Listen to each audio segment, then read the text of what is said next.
Hello everyone, and welcome back to another video. And today I'm going to be doing a little bit of an update on the 2024 presidential election based on what happened with Laken Riley and as well as voter ID laws in certain states that have been able to progress the ability for people to vote more fairly in these states. So if you guys do enjoy the video, please hit that like button, subscribe to the channel, follow the Twitter and Discord in the description down below, and hit that little bell so you don't miss another video that I post. And so pretty much guys, right now we currently have had this development where Biden basically called the killer of Lakeland Riley, not Lincoln Riley, Laken Riley, called her, basically called the killer an illegal during the State of the Union when he went off script, of course. But then now he's apologizing for using the term illegal. He's apologizing for it and said, "Oh, I should have said undocumented," and didn't bring up Laken Riley not once. Meanwhile, Trump is literally meeting up with the parents of Laken Riley and her close friends, consulting them. And there is such a that's such a big difference. And I feel like this is gonna translate into an electoral story, not as big per se as like how George Floyd ended up affecting the whole nationwide, but I feel like this Lakeland Riley story is going to be a BLM-esque kind of thing for the Republicans. However, I think this would be a very effective thing for Republicans to run on, especially that a lot of people now have immigration as their number one issue. And so because of that, I think that this should be a main talking point for Republicans. This is like a main hitting point home, doing an ad showing Biden saying illegal during the speech, showing this clip of him basically apologizing for using that word, even though this person did in fact cross over illegally and had been previously detained, by the way, and would have been out of the country if we had Trump's policies back in office. And so, with this development going on, this is probably going to lower Biden's approval ratings even further than what they are as of right now. And so, pretty much, I have constructed an electoral college map over here based out of all of these swing states. And we're going to be looking at all of these swing states and seeing where will they go this presidential cycle. And if we go to the RCP aggregate, right, this is their toss-up map. Theoretically, this is my toss-up map. It's not that different. I just add Maine's second the Maine's at large, and I add New Hampshire into the mix. That's basically the only two extra states that I end up adding. I think Virginia and New Mexico are going to be really hard for Trump to get this cycle, even if he does very well. I still think they're going to be quite difficult for him to get.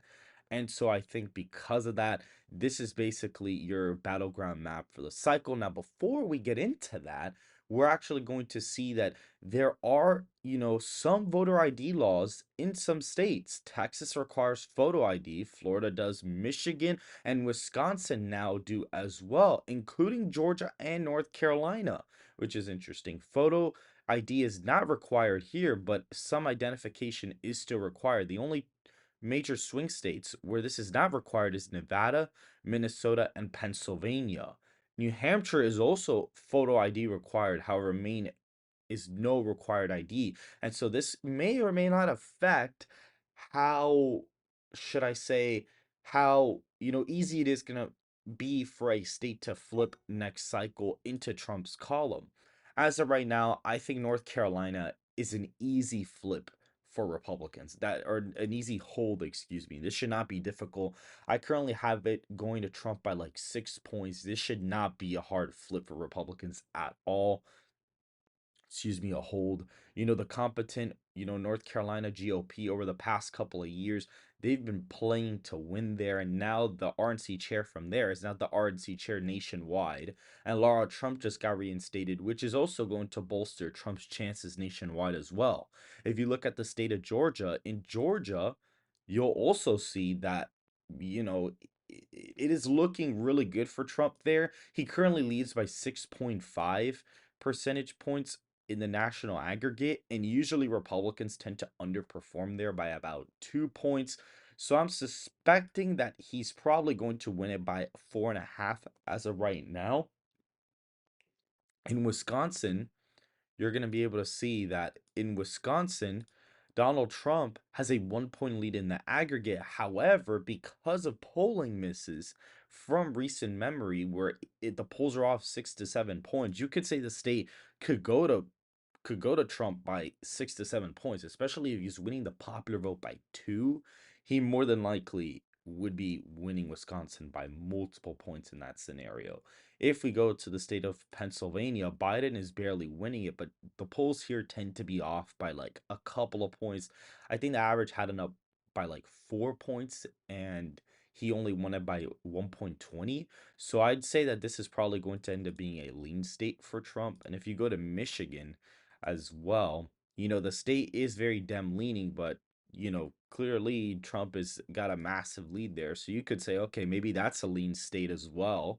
And if you look at Arizona, the thing for me about Arizona is this: Biden technically underperformed the polls here, but the problem is I don't know how to feel about this state because this state is very left trending.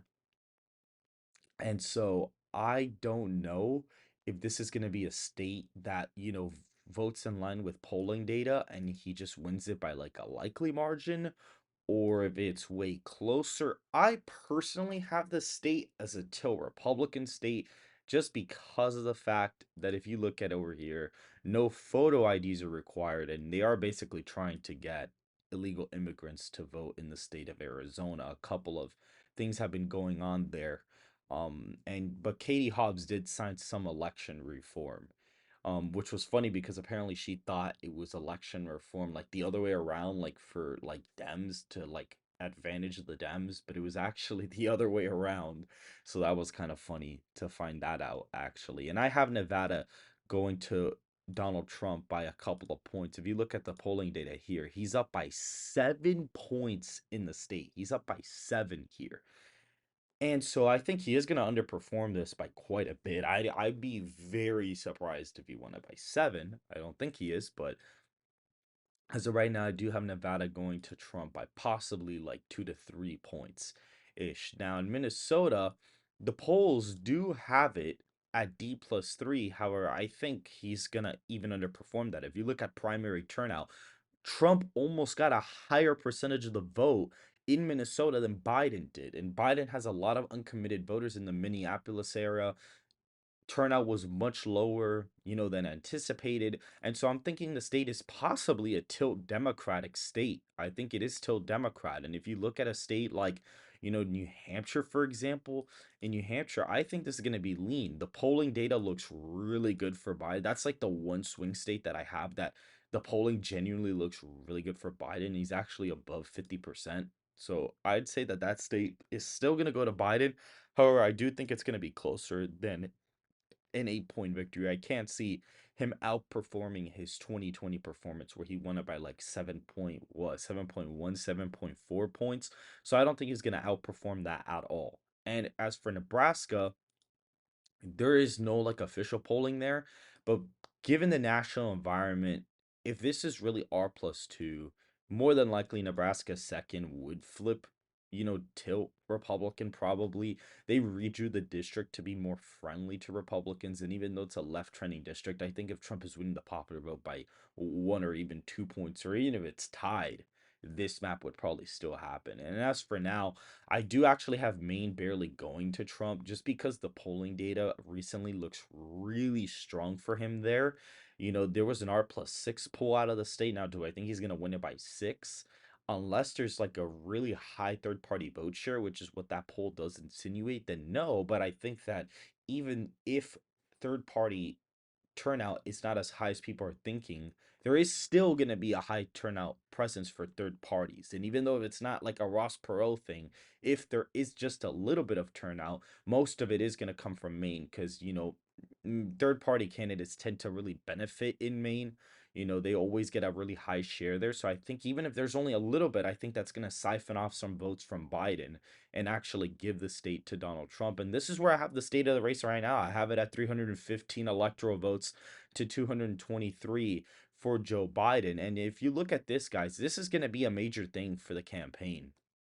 I honestly, me personally, I find it very disgraceful that the president couldn't even acknowledge the fact that this person was killed by an illegal immigrant, first of all.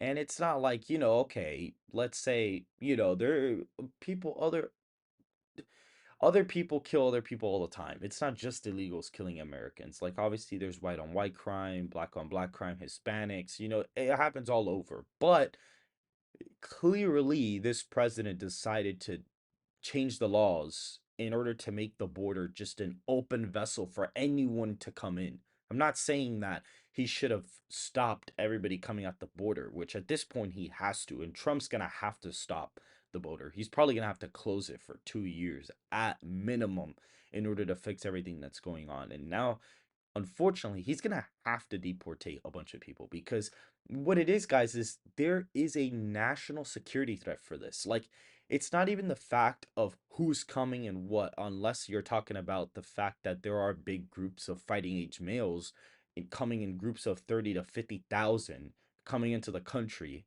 just unwarranted. That's a scary thing.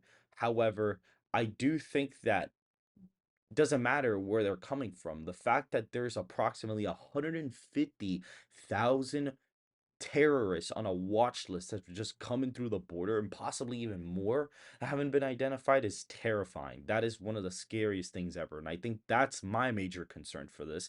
And the fact that Biden can't even care about one person, I think is just absolutely disgraceful. I think this is a disgrace. And I think Trump is handling the situation fairly well in my personal opinion. And so this is where I have the state of the race as of right now. I have the race at 315 to 223 for Donald Trump and Joe Biden. If you guys did enjoy the video, please hit that like button, subscribe to the channel, follow the socials in the links in the description down below, and join our Discord server so you can talk to our community and hit that bell so you don't miss another video that I post. And I hope you guys have a great rest of your day.